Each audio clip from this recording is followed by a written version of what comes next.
your subconscious mind. Good morning. How do you control your subconscious mind? Hi, my name is Ann McNeil, and yes, I am the Master Wealth Builder, helping you to build a stronger and a better life and business, utilizing the principles from the book Think and Grow Rich by Napoleon Hill. And my question for you today is this: how do you not only just control your subconscious mind, but how do you tap into and communicate with that inner audience? You know, that voice, that inner audience voice within your head, within your mind, within your spirit, that voice that is talking all the time and it is receiving every thought impression. Well, today on our Think and Grow Rich Mastermind, your own mind with the subconscious mind principle from this book by Napoleon Hill, we're going to be sharing with you some thoughts, some ideas, this principle from the book Think and Grow Rich again. And my name is Ann McNeil, like I said, and I am the Master Wealth Builder, helping you to build a stronger and better life and business with this principle from 1979. But the question for you today, again, is this: how are you utilizing this principle?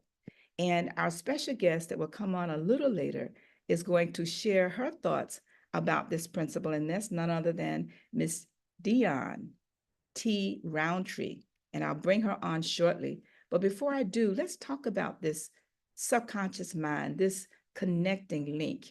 Napoleon Hill tells us, and we know, but sometimes we are really not as conscious about what we know, that the subconscious mind is every thought, every feeling, every act that we have ever experienced.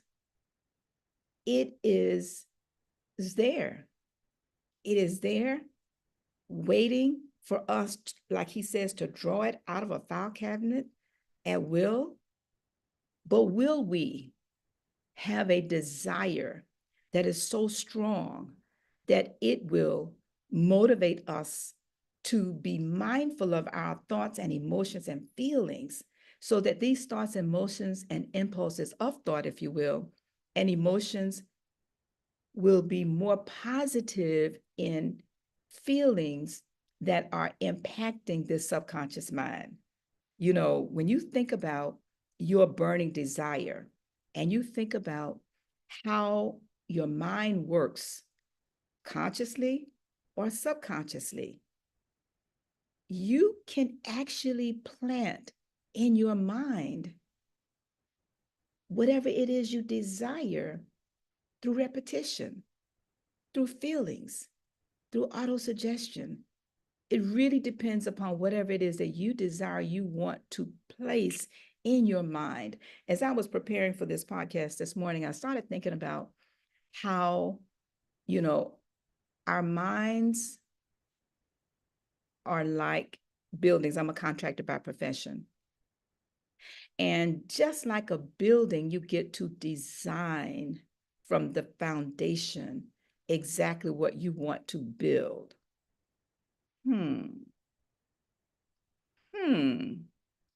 But will you? Not only will you design what you want to build, what will you design? The choice is yours. Well, I am excited today to be here to share with you our special guest, and we'll have her come on. Good morning, Dion. Dr. Deewn Roundtree is the CEO of Roundtree Training Consulting, and she's a leader in personal and professional development.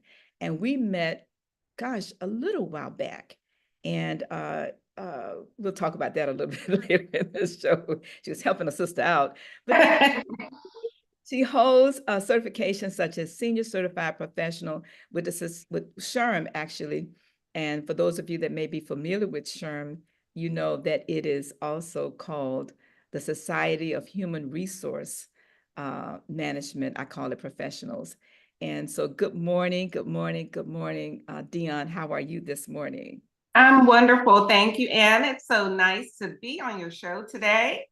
And like you said, we've met a while back here in Palm Beach County, networking at many different functions, particularly through the Black Chamber in the city of West Palm Beach. So I'm just happy to be here, especially to talk about this topic, subconscious mind. I know for me, it has been transformative for me, for my life personally and professionally. Well, before we go to the principles, share with us a little bit, about how did you come first? Let me go to I'm going to go back. I'd like for our audience to just understand a little bit more about you, your upbringing, and then we'll go to how were you introduced to this book, and then why this particular principle motivates and connects with you more than the others. So let's go all the way back. Tell us a little bit about who you are, what you do, and what brings you here. Thank you, Anne, for that question. I recently published my second book called Leading from Within, a faith-based perspective on leadership. And this book was published last year in March, where I had the opportunity to really reflect on my childhood and what brought me to where I am today.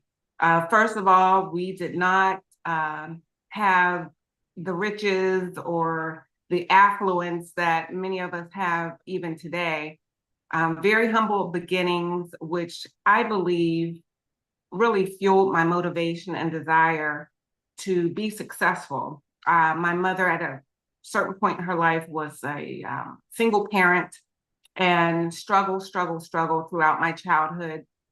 But I had family members around me who showed me that you can be successful, that you can be educated and you can attain your dreams. And one of the things my mother used to tell me when I was in school and I would get good grades and I would bring home straight A's or maybe one B or two B's, and she would be happy that I, attained that goal, and she would congratulate me for making the honor roll. But one of the things that always stuck with me is that she would say, don't do it for me. She would say, do it for you. And that stuck with me throughout my childhood, and realizing I had to work my way through high school to get my own school clothes, and then subsequently working at McDonald's and working at a hospital all the way through high school and beyond, really taught me responsibility and fostered in me independence. I started my first business called 10 Fingers Typing Service when I was in high school, typing people's papers, and my entrepreneurial spirit just grew from there. Then I actually went into the workforce and realized that my parents couldn't afford to, my mother eventually got remarried, could not afford to take me or to send me to college. So I had to work for it. Therefore, and then they were in this income bracket where they made just a little too much to be afforded the grants that others who are in disadvantaged circumstances would get. So that was fine. I loved working, and I was fortunate to work for organizations that reimbursed me for my college education.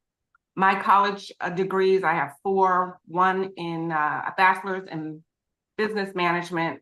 My master's is in professional leadership with a concentration in training and development. And then I got a doctorate degree in business administration. Once I was in academia at Lincoln University, where I was introduced to academia and I was teaching part-time as an adjunct while working full-time. And that fueled my desire to go into education, higher education, and teach college students business courses and leadership courses.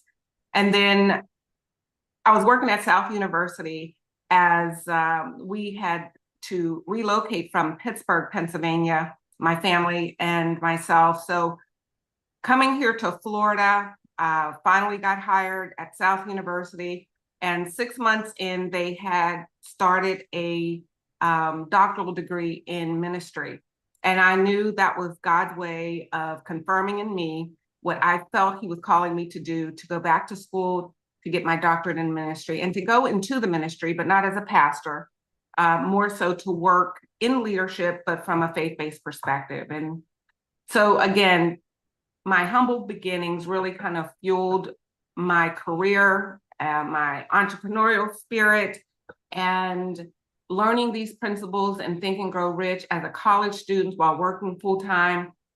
I realized that it was true. I started doing what Think and Grow Rich says, and I must admit, you know, some of the faith-based community may not like some of these secular tools, but hey, I'm a living testimony that they did help me. A book that I read also was The Game of Life and How to Play It by Florence Scovel Shinn. And I read that book in a day, and I read it again, and I read it again, and my life again transformed by realizing that it really is about how we think and what we feel, which signals what we think.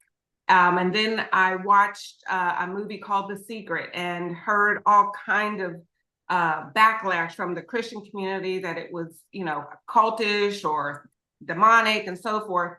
And so I looked into the Christian community and I found, you know, that number one, the Bible talks about the way we think. And as a man thinketh, so is he, in Proverbs 23:7. And so when I realized that, hey, this is coming from the Word of God, and these secular tools just help you to implement what the Word of God says, it gave me the confidence to keep things in balance, number one, because people do go off on extremes. I do see it. And the Bible, for me, has kept me in balance. Wow. Wow, wow, wow. That is an awesome way to start the day. And for those of you that have just joined us, we are talking about the Think and Grow Rich principle by Napoleon Hill. And we're speaking with Dr. Deeawn T. Roundtree. And she has an awesome, that's my phone. She has an awesome resume. And as a part of her resume, she is also an award-winning author. Thank you. Yes, award-winning author. And she just shared a little bit about her newest book that's coming out, which we're going to talk about just briefly. But before we move forward, we're going to talk about the 13 principles espoused by Napoleon Hill. And we're going to look at how these principles work in our lives. And we're going to have all of you to just bear with us 1 second as we play this video. We're going to turn off our videos, and then we're going to be right back as we share the 13 principles espoused by Napoleon Hill in this phenomenal book. We want to encourage you. Thank you, Doretha, for listening. Everybody else that's in YouTube listening. We also want to encourage you to comment, like, and share the podcast. But also, if you have any questions, if you're live with us on YouTube, put your questions in the chat, and we will do our very best to answer the questions that you have on the subconscious mind principle with our guest, Dr. Deeawn T. Roundtree. So let's listen up. One is desire. Napoleon Hill said that everything starts with a burning desire, a compelling reason for doing what it is we do. Step 2 is faith, having belief in our ability to attain that which we desire. Step 3 is what we call autosuggestion. Autosuggestion simply means being very intentional about the things that we are pouring into our thoughts, into our brains, and into our consciousness. Our brains, our minds will receive everything automatically, but we have to work extra hard to make sure that the positive things are what we are feeding ourselves, because those positive thoughts are going to turn into positive actions. Step number 4 is specialized knowledge. No one person knows everything, even about whatever their particular area of expertise might be. And the value of the mastermind principle is using the specialized knowledge of other people. Step number 5 is imagination, the workshop of the mind. Everything starts with our imagination and our thoughts, the burning desire to transform those thoughts into our reality. In order to do that, we have to take a look at step 6, which is organized planning. That is how we crystallize our desire into action, organizing ourselves. Having the thought and not acting on the thought isn't going to get us anywhere. We have the thought, we go through the organized planning to transform that thought into action. Step number 7 is decision. What Napoleon Hill said is the mastery of procrastination. Napoleon Hill said that the antidote to procrastination is simply to make a decision and then move on that decision. Step 8 is persistence. We have to have a sustained effort which is induced by our faith in order to achieve our goals. One of Napoleon Hill's books I love, even the title, 3 Feet from Gold. Those people who became rich during the gold rush in the wild, wild west days didn't do that because they were necessarily smarter or had better information than anyone else. It's because they stayed just a little bit longer. Sometimes people left when they were just literally 3 feet from gold. So hanging in there, being persistent, is step number 8. Step number 9, the power of the mastermind, the driving force. None of us can accomplish anything on our own. Everybody, I don't care who you are, from the most prominent person to the person who might be considered the lowest on the totem pole, everybody has someone who helped them get to where they are. And the power of the mastermind is being able to use those influences around us, use the thoughts, use the knowledge, use the exploration of other people to help us in achieving our goal. Step number 10, the mystery of sex transmutation.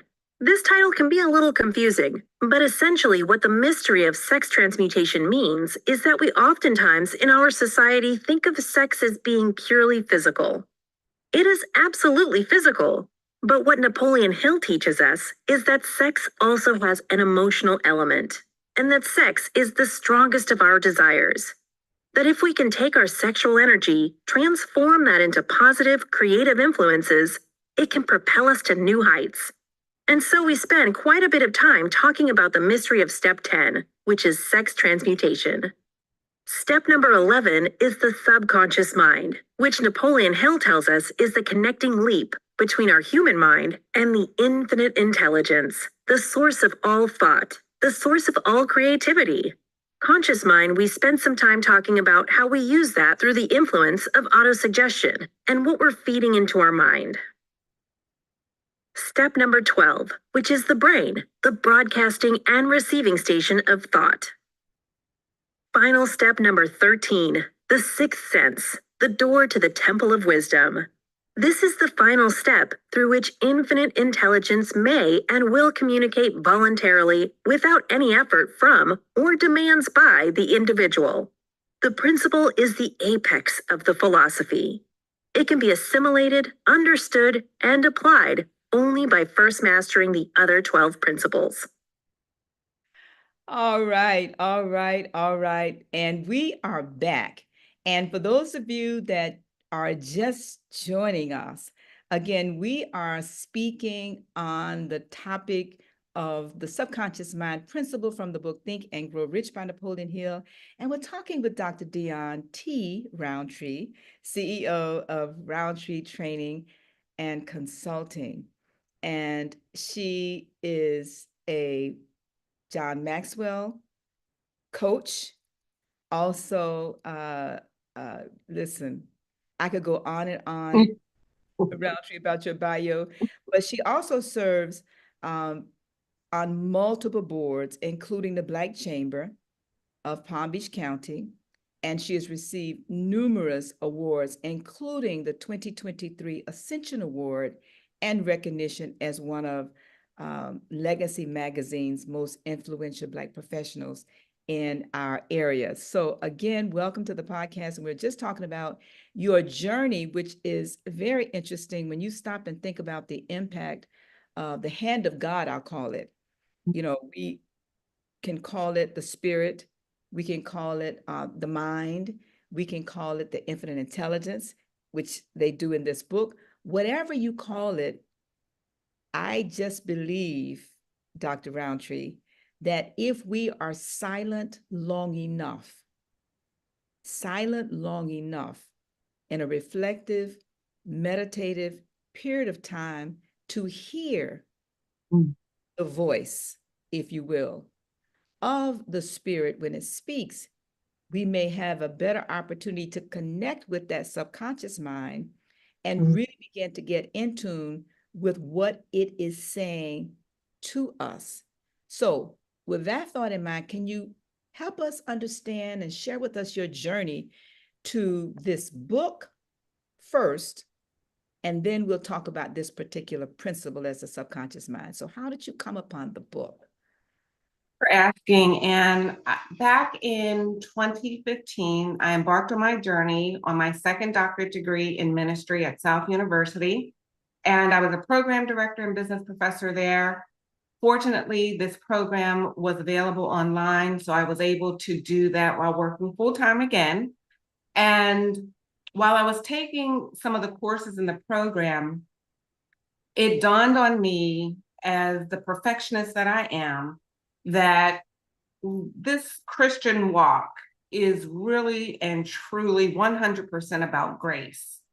And I know in my Christian walk since I was 15 years old, even though I knew Jesus paid it all for me and that he's my advocate, there was still instilled in me, maybe subconsciously or maybe even intentionally, by being under certain teachings in the Christian community, that I still needed to perform, that I felt like I still needed to be perfect.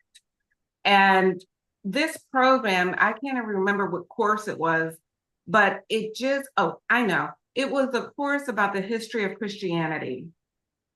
And in that course, and I realized that our forefathers who started the religion of Christianity were so imperfect to the point that they were actually killing each other over their different perspectives. And right from there, I realized, wait a minute, I know that the Lord is not pleased with Christians killing each other because they had different perspectives about what the Word of God teaches. And from there, I also realized that it truly is about grace. And I wanted my son, Matthew, who is a college student right now, I've always wanted him to have a realistic view of what it means to be a Christian. Because as a Christian, there are so many learnings and there's multiple teachings, and being able to interpret the Word of God and getting different perspectives. I wanted him to have a realistic view of who God is and how God truly loves and accepts him as he is. People may not, different faiths may not, different teachers may not agree. But if he knew Christ for himself, then I wanted him to have the confidence to know that even when he's not perfect and doesn't do everything that the Bible tells us to do, that because of Jesus Christ, he's good with God and God loves and accepts him as he is. And that's what fueled my desire to write this book. And then it goes into how leading from within by the power of the Holy Spirit, once you and I are surrendered and submitted to the will of God, how he truly can do more with our own lives than we can even imagine. And of course, this principle and is right in alignment with that. It's not this mystical aspect of Christianity. God is telling us in his word what we need to do in order to be successful or not, and that it is a choice. We don't have to listen to his word. We can allow just life to take over and just go be turned from whim to whim, or we can stay in alignment with God's will if we choose to do so. All right. All right. Well, thank you so much for that. Now, that's the other book. That is the other book. Now, let's go to the idea of during your walk, and I want to go back, we just talked about your book. Now the Mhm. first introduction to the book Think and Grow Rich was when? So I'm not sure how old I was, but I was in the workplace and I did not like what I was doing, what I was working. It was early in my career. And I must admit, I had read his book and it just transformed my thinking. But Anne, then I got notice about another book, Think and Grow Rich, The Black Choice by Dr. Dennis Kimbro. And when I read Dr. Dennis Kimbro's book, which is derived from Napoleon Hill, it was a collaboration between Napoleon Hill and Dr. Dennis Kimbro. When I read his book, you know what I did? I quit my job. You did what now?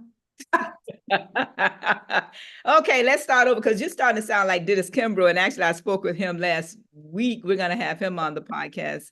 Oh, So, yeah, he will be our guest. Let's go back, rewind. And for those of you that's listening, okay, listen up to the rest of the story. Continue, please. so listen, I had a great job from a financial standpoint for my age, you know, coming right out of high school. I started working for a utility company in Pittsburgh, Pennsylvania, and they began to pay for my college education, which I was so grateful for. I got my bachelor's degree by working at this organization. They paid half of my tuition. But I must admit, on this journey of of this personal self-development, I read Napoleon Hill's book, but then someone told me about Dr. Dennis Kimbro and his book, Think and Grow Rich. And I can't remember who it was, but when I read his book, I got the courage to quit my job. And I just took that step of faith and I started working with this woman who had a PR company at the time, her own business. And shortly after quitting this job that I had been there for about 10 years, I realized that was not where God wanted me to be, very short. And so my life changed again, and I was able to get into the pharmaceutical industry as a pharmaceutical sales rep for Johnson & Johnson and continued on to embark in my career. It was one of the best decisions I had made because I had this sales this sales gift that was not really tapped into. But because I was hired at Johnson & Johnson in the sales professional, my career took off and subsequently went back to school again and got my master's degree in professional leadership and training and development. And Johnson & Johnson really afforded me, number one, to get out of poverty, and number one, because I was making six figures. They gave me the company car. You know how it is when you're a pharmaceutical rep. It was the best job ever outside of academia. But when it comes to the perks and living at a different economic level, I do attribute that to my career at Johnson & Johnson. But this book was a catalyst by Dr. Napoleon Hill and Dennis Kimbro in me taking that leap of faith. And God just opened many, many great doors as a result of that step of faith. But that book gave me the courage to do it when I read it. Wow. Well, listen, you just took me back because when I read this book by Napoleon Hill, Think and Grow Rich, in December 31st, 1979 at 9 p.m. Yes, that was a defining moment, I didn't quit my job yet. I focused on the story of Barnes in the book. And I knew that I was willing, but also as I continued to read it over and over and over again, the first thing I did was to give the book away to friends. And within probably the first 3 or 4 months, formed my first mastermind group out of the women in my church, about 10 of us. And so as we met, we talked through this idea of whether or not I should quit my job then. And so I needed to have a plan. I needed to have a backup plan. I needed to know what was I going to do and all of that. And I eventually decided to take a leave of absence, if you will, from my corporate job while still on, on leave, educational leave to get my master's degree in finance. But in the process of that, I ended up, going into construction. But what you did for me though was to help remind me of I did something similar. I ended up going into construction. Mm. Remember this until you said quit your job. I said, oh no, wait. And I knew I wanted to start my own construction company, and I got the opportunity to work with one of the largest, if not the largest, Black contractor in the United States, who was opening an office in Florida, in Miami at the time. And this was after the Miami riots. And I knew I wanted to start my own business. So when I approached, it was Mr. Thacker, Floyd Thacker at the time, from Thacker Construction. I told him when I met him, I wanted to start my own business. So could I come work for you? So learn how. And he said, listen, you never tell anybody that, but he hired me. But I quit my job with him too soon, and I had to beg my job back. And I just remembered that story. This is the first time I'm sharing this, because oftentimes we do quit our job. We get, excited, but nobody told me that the bills don't stop coming. Come on, somebody, all of you listening to us, the bills don't stop coming. They keep coming. And so my husband's very supportive, but I had to take that humble pie and beg for my job back. Oh, wow. Yeah, so it was very humbling, but nevertheless, even as humbling as it was and still is, the next time I left my job, I had a process that I use, and this is for all of us that think about leaving our jobs. I said, I need to save my salary for a year. And that was my test to know that my business could afford to cover itself. It could afford to cover me, and times two.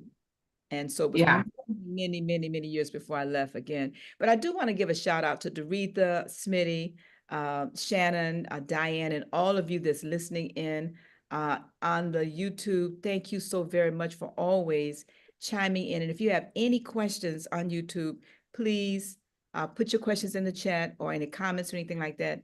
Let us hear from you. But I want to go now to the principal. And I don't know where the time went, because it's half the time is almost gone. So share with us why this particular principle resonates with you more than any other. It really does, Anne. And I think it's because, number one, is something I always wish I had known so that I could have been more intentional, even, as a high school student and a college student. Well, I was an adult as a college student, but I didn't get to really understand the subconscious mind and being intentional about it until much, much later in my life. And I feel like had I known this, 30 years ago, 40 years ago, how my life would have been different. But it happens when it's supposed to.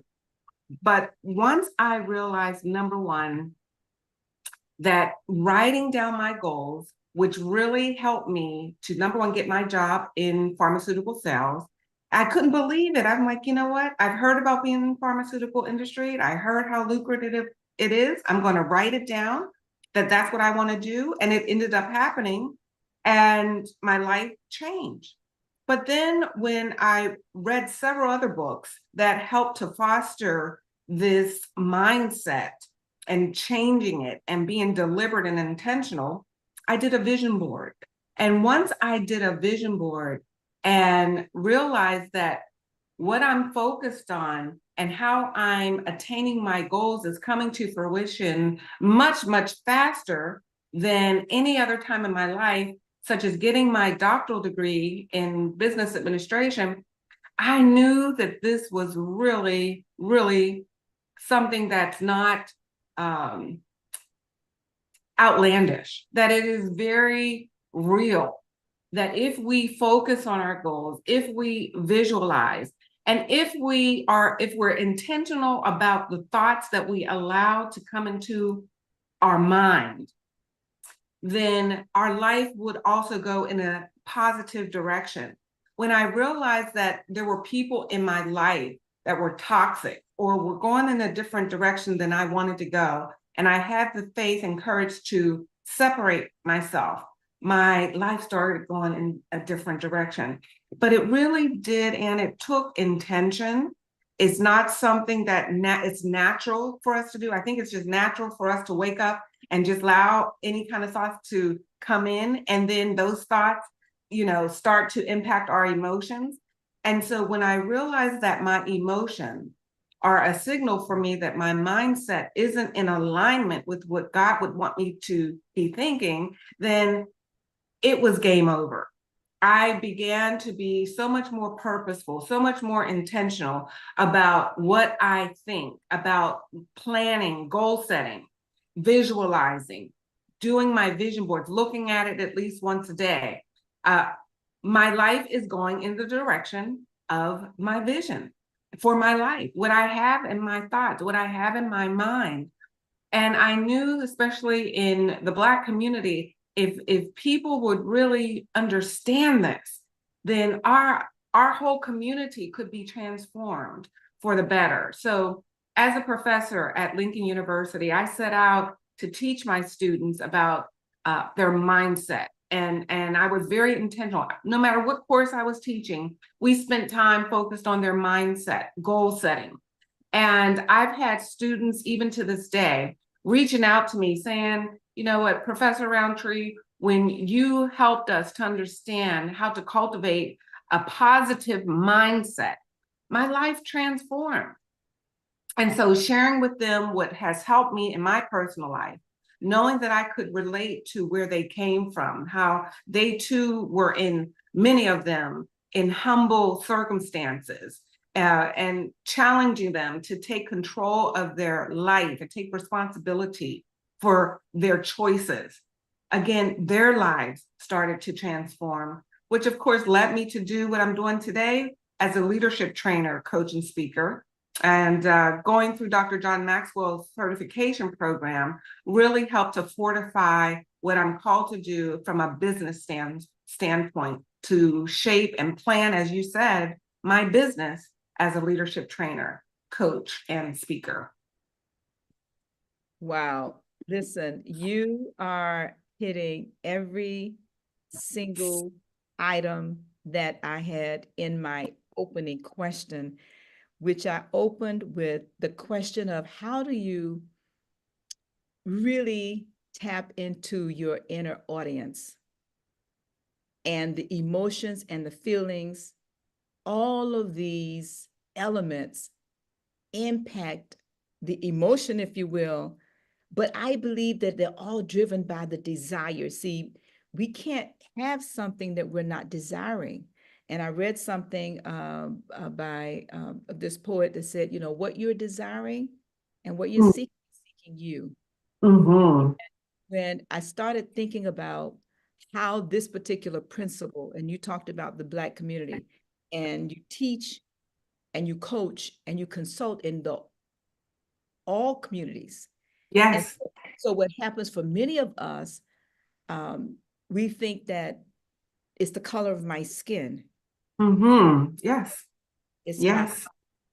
it's my smile or not, what all of these things, but it is really, yes, it is mindset. It's mindset. It is mindset. But again, if you did not have a desire for more and better quality of life, that's so true, in every area of your life, that's so true, would not have drawn to you, knowingly or unknowingly, this principle, those books, and this entire process. And I just do believe, Dion, that we're all called for such a time as this. Yes. Call it enlightenment, or whether you want to call it prosperity thinking, or whether you want to call it, my mom's a holiness minister, so I was almost about to go there, but I'll save some of you. I can't save you.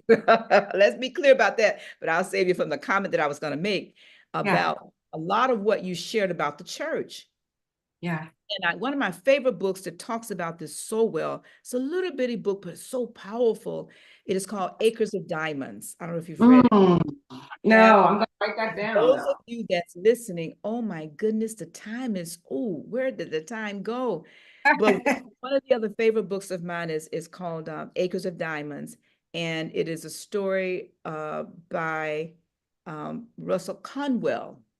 And he shares, actually Temple University founder. Mm. And when you study the principle in the book that talked about the man who did the sermon, Mhm. and he left it in the bathroom and he needed $1 million.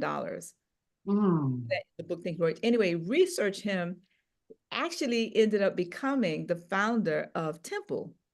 But he shared his Mm. story thousands of times and he made millions of dollars from the story.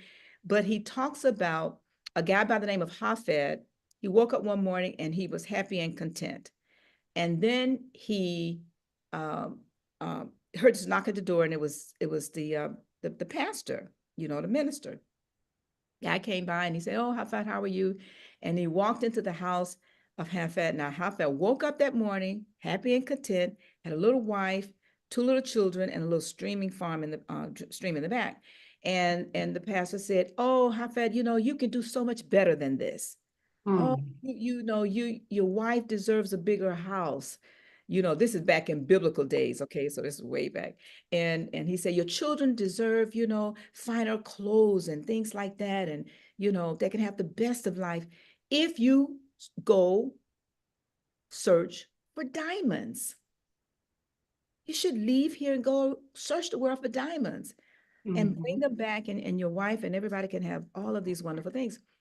That same day, Hafed went to bed unhappy and discontent, all because he was desiring something that was outside of him, right? Mhm. He was desiring something to have a better quality of life for his children. The following morning, when he woke up, he put his family out to her parents, and he, left home, sold the farm, left home, and went to search the world for diamonds. Years later, he found nothing, Mm. puts himself in the river, and he drowns. Oh. Wait a minute though. But in the meantime, the man who bought the farm, he was in the backyard, just admiring the stream, and he sees a glimmer in the water, and he picks up these rocks, takes them inside, and places on the mantle. Same day, the same priest comes by the house, and he knocks, and the guy opens the door. He said, "Oh, where's Hafed?" And the guy said, "No, Hafed's not here." And he said, "Yes, but I see diamonds on the mantle." The guy said, "Those are not diamonds. That's just a bunch of rocks in my backyard." And the guy said, "No, no, no, no, no. I know diamonds when I see them. Those are diamonds." The guy said, "No, those are not diamonds. Those are rocks." They go and have it praised. And the largest diamond mine was in the man's backyard, Mm. never willing to dig deep inside of himself to find that everything he was seeking was inside of him. Now, at the end of this book, this author goes into how the pastors and preachers are keeping us broke. Wow. Get into that part of the story. All of you that's listening, you can Google Acres of Diamonds, you can YouTube, Mhm. you can buy the book, whatever you decide to do. But it's one of the best stories Wow. read. And actually, it was a story that I read that brought me back home to West Palm Beach from Miami. Because when I Mm. read and reread it, similar to like you did with the other books, I Yeah. realized that I was leaving my home of West Palm Beach, going to Miami when my largest diamond find was right there in Palm Beach County. And that's what brought me back to Palm Beach County over 25 years ago. Love that. Love Yes. that So I story. shared that, but I want to come back to this principle and begin to wrap up because you do have something you'd like to share. Sure. If you go ahead and share that.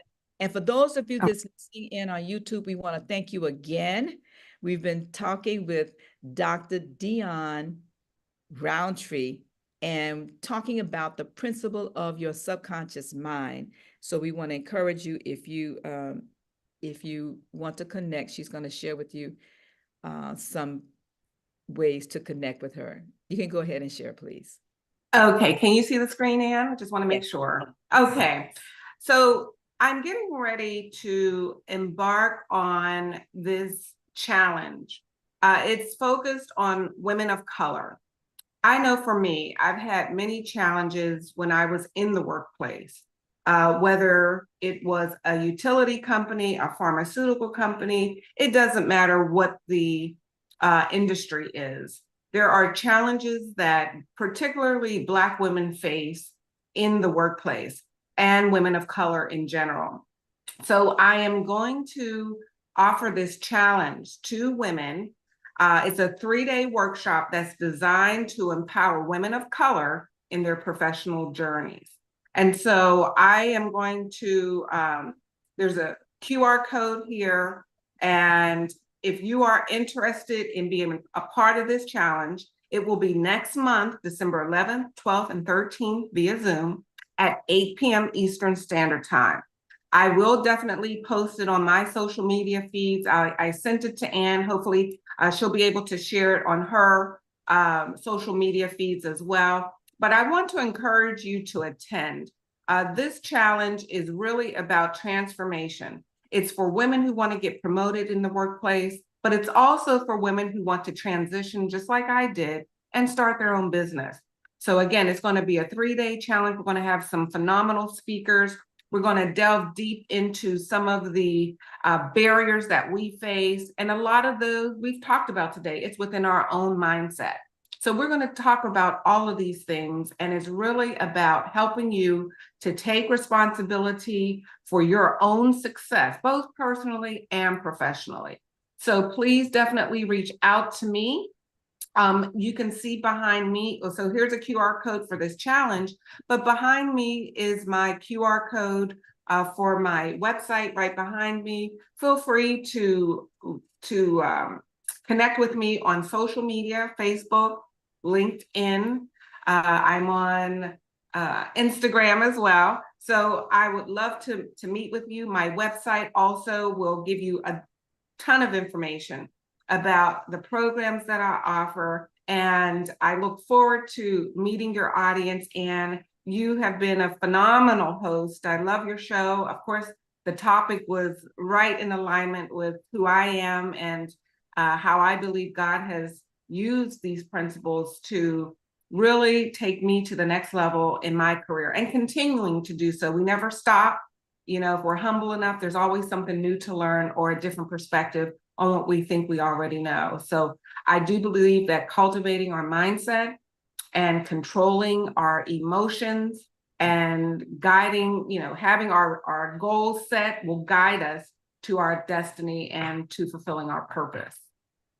Well, I am excited that you ended on the word purpose, because we host an annual meeting for our lives with purpose every year. And I'm going to share that information with our audience, and want to thank all of you that's listening on YouTube, our regular, many of our regular attendees. And thank you, Sherry. I see you, Doretha, Imelda, Shannon, all of you. Thank you so very much for joining in. I really want to encourage all of us to consider attending our annual meeting for your life. And one of the goals I set for myself here is to talk about this annual meeting and how impactful it is. Not a conference, so let's be very clear. It is not a conference. It is a meeting for your life, and it is going to be held. Our founders reception is January the 3rd, 2025, and the annual meeting starts on Saturday, the 4th of January, 2025, and it's at the Marriott Town Center in Boca Raton. And this is where we focus on our annual report for your life. You can see here the annual reports where we set goals. We focus on masterminding and gaining insights. Now, why should you attend? There's a lot of reasons why you should attend. I'm not going to go through all of these on this slide here, but what I will say is this. If you are interested in tapping into your own subconscious mind with a process, with a platform, with a group of people who are helping you increase your profit in business and in life, I could not find a place back in 1979, 80, 81, in the 80s, and then into the 90s, and even into the 2000s. This has been the best place that I know of, and I'm involved with over 50 different civic and professional and personal associations and organizations. And so back in the early 80s, God blessed me with the idea through the subconscious mind, if you will, to start a place. And we started in our homes with 5 and 10 individuals, holding each other accountable weekly, then monthly, then annually. And 10 years of doing that, we realized we had outgrown the home when we had over 100 people in a home. And we took it to a hotel. And by the time we got into the mid 90s, we were hosting this event, which is an event for your life. And basically what we do is we bring our lives in writing, and we write goals in our spiritual, the family, the financial, the education, the health, in the personal development, the recreation, the business, the creativity, and the civic area of your life. We write these goals for 6 months, 1 year, 5 years, 10 years, 20 years. Some of us are in our 30, and I'm in my 40 plus year right now. And everything that I have created comes from this philosophy and the principles of the Bible. Sure, we read 20 and 30 books a year, all of that, but nothing is as important as you understanding who you are, whose you are, and why are you here. Who you are, whose you are, and why are you here? It's here to serve. You're here to serve. That's why we're all here. But on that journey of service, come on, somebody, we start with serving ourselves by understanding what we need to do to become all that we've been called to become for our family, for ourselves, for our friends, for those of us that's in the community of faith, whatever faith you're in. It's not about that. If you're an atheist, worship that. And so we really want to encourage all of us to continue to focus on that, which is most important to you, because it is about the journey. It is not about the destination. And all of these principles that we've heard from principle 1, started with desire and faith and autosuggestion, all of those principles means absolutely nothing if you, whoever you are that's listening to me and listening to Dr. Roundtree, if you don't know why. If you don't know why. And so, Dr. Roundtree, you have shared with us phenomenal information. I loved your journey, because your journey is all of our journey. Yeah. We're all on the same journey. You know, we just get there different times and different ways, but it's all the same. And it's about self-discovery. And so I want to go back to how I opened. And I promised that I would share, and I brought this book because this is how I've been able to process my journey. It's called My Daily Date with Myself, which I started reading, and I posted this week on my LinkedIn, A Daily Date with Myself. And it's the time that I take with myself, by myself every day. And it's a journal that came out of journaling the Artist's Way process with Julia Cameron, when she talked about her morning pages. And I did that for like 10 or 15 years, every single day. And then I began to realize that my own journaling took on a life of its own. So I would write 2 or 3 pages of just free flowing. And then I would write, 2 or 3 things about what am I thankful for, 2 or 3 things, what am I grateful for, 2 or 3 things, what are the desires of my heart?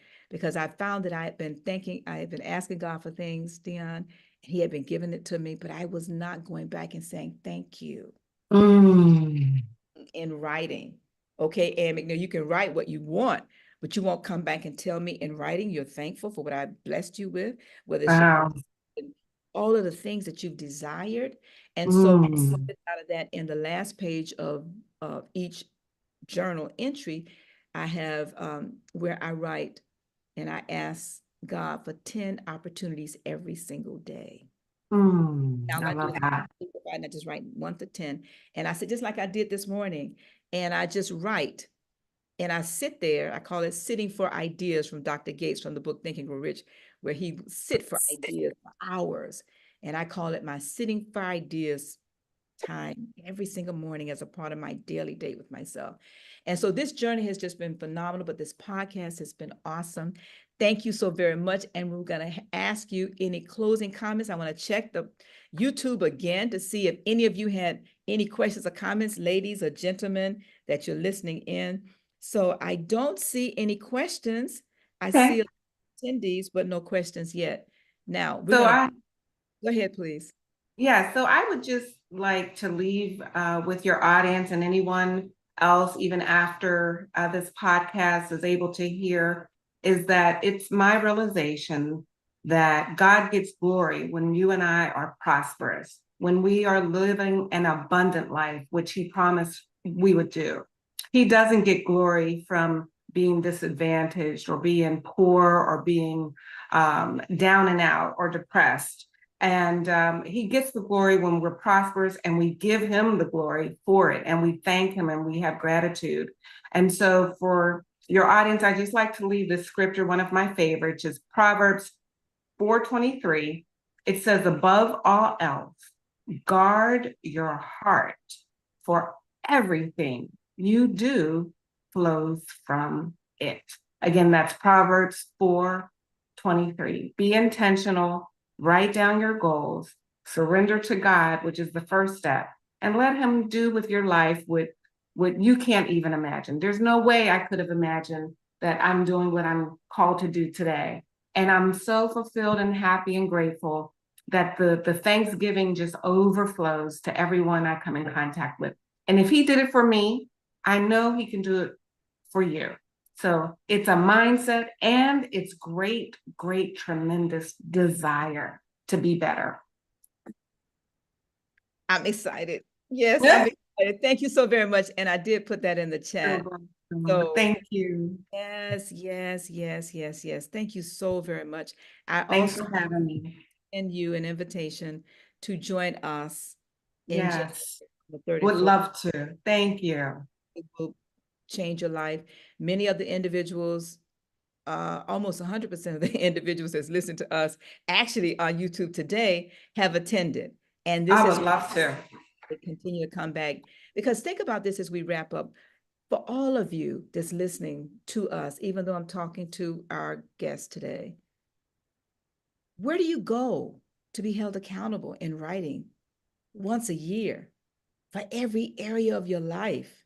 Where's that place? And who's holding you accountable? And so I know for myself, my family, my children, my grandchildren, because we all come, and it's been over 1,000 individuals that have come during the time we've done this event. It is not a conference. It is an annual meeting for your life, a place you're held accountable for whatever you said you wanted to do. And it's not for everybody. Everybody does not want to be accountable. And if you want to sit in, I'm telling you now, there's no keynote speakers, there's no conference bags, there's not all those things. No, it's just you at a table with 2 or 3 other people going over your life. And most people say when they show up, Deeawn, as a guest, they say, well, I didn't bring anything. Well, guess what? We have something for you. It's called the McNeil Factor Survey. And you have to complete it before you walk it. Just check, yes, no, 8 or so pages. But what's important is you start provoking about what you desire that you may not have thought about, like all of those exams that we must have. You know the ones, guys. You know and ladies, you know that exam that we just can't wait to take. No. But anyway, the point is this. Join us. You can go to the International Masterminders with an S.com and register, International Masterminders with an S.com, and you can register there. Deeawn, it has been a pleasure. It has been a pleasure. Thank you. Thanks for having me. A pleasure. Thank you. And we want to thank all of you that's been listening in. You have been listening to the Think and Grow Rich Mastermind, Your Subconscious Mind, with Dr. Deeawn T. Randolph. Roundtree. I want to change the name so bad. Roundtree, Dr. Roundtree. So for those of you that have been listening, if you have not subscribed to our YouTube, please go to YouTube and subscribe to Ann McNeil on YouTube, and you will get all the notifications every time we host this podcast. So thank you so much, Dion, and thank Thank all you. for continuing to join us here. And until next time, please remember to continue to think and grow richer. And we'll see you. Yes. Thank you. Thank you, Anne. This was